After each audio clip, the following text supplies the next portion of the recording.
Pyeongchang, South Korea. Most magnificent opening ceremonies moment. A ski jumper, white-suited against the Lillehammer night, with Olympic torch held aloft, hurtling through the air, landing perfectly 70 meters below, handing the torch off to a visually impaired Paralympic athlete who did a lap of the bowl.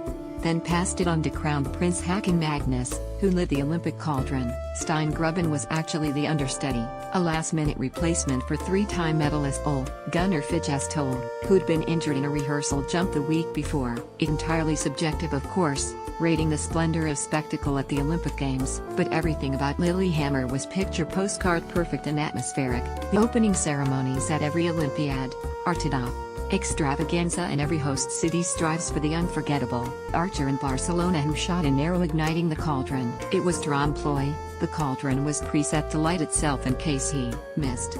That dude who flew into the Los Angeles Coliseum on a jetpack. Thousands of peace doves released in Seoul 30 years ago, except a whole bunch of them settled to the cauldron instead of flapping away and were incinerated when the flame was lit. Oops.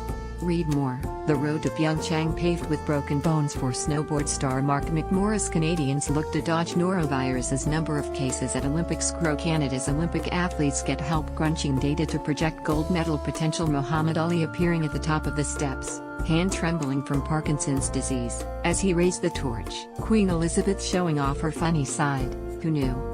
In a videotaped sketch with James Bond, Daniel Craig arriving at Buckingham Palace and bundling Her Majesty into a helicopter, the duo parachuting down onto the Olympic field. Not really, don't be silly, but the Queen, genuine article, then emerging, wearing the same dress to officially kick off the festivities. Thousands of drummers moving in unison and dancers writing in calligraphy on giant scrolls in Beijing, the giant illuminated snowflake that went haywire in Sochi, failing to ascend into place and transform into part of the Olympic rings. A mishap in Vancouver when one of four crisscrossing pillars likewise failed to rise properly, leaving Katrina Lemaitre to stand there awkwardly as three fellow athletes hit their flame marks. Hey, it's live theater.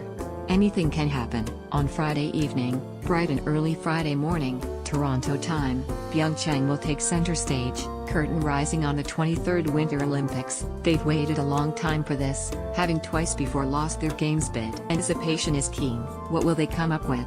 We know the ceremony will feature a cast of 2,000, augmented by 5G technology, whatever that is, and the overarching theme is Peace in Motion. A segment on peace through children's eyes will follow the fairy tale-like adventures of 5 imaginary children, from rural South Korea exploring the country's culture and history. According to the director, expect some K-pop as well. Unfortunately, the big cat was let out of the bag by a Reuters photographer who was present at one of the opening rehearsals. He captured the cauldron lighting episode and that picture was leaked around the world. Korean officials and the International Olympics Committee were furious. The long lensman had his credentials revoked and Reuters, both photographers and reporters, are banned from covering the ceremonies. There might be some empty seats as well at the unheated $58 million, 35,000 capacity Olympic Stadium, built expressly, and temporarily, for the opening and closing ceremonies. No other events are being staged there. Apparently a number of ticket holders returned their ducats,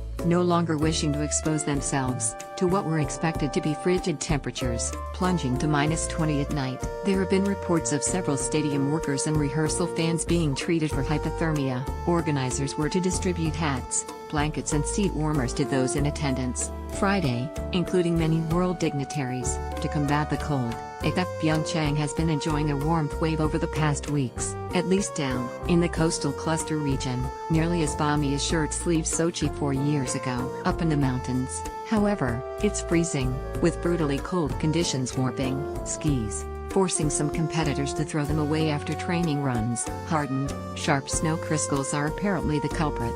Weather has played havoc with recent Olympics, including the Vancouver Games where snow turned to slush on Cypress Mountain, grass and mud everywhere. American Hannah Carney managed to win a mogul's gold despite her ski being punctured by a rock that had cut through the thin blanket of melting white stuff on the hill. Ski jumpers were landing in puddles. Coldest Winter Olympics on record was Lillehammer in 1994. Pyeongchang, with icy winds both blowing in off the Sea of Japan and barreling down from Siberia and the Manchurian Plain, then gaining ferocity across the jagged granite peaks of North Korea, was expected to be colder. At a midweek press conference, the deputy director of the Korean Meteorological Administration assured that temperature on Friday even should be no worse than -2 to -5 Celsius. According to our forecast, the temperatures will not be problematic to have the opening ceremonies, Choi Hyun-jin told reporters. Now if only they could figure out the source of that whole novavirus thing. The winter vomiting bug had, as of Thursday,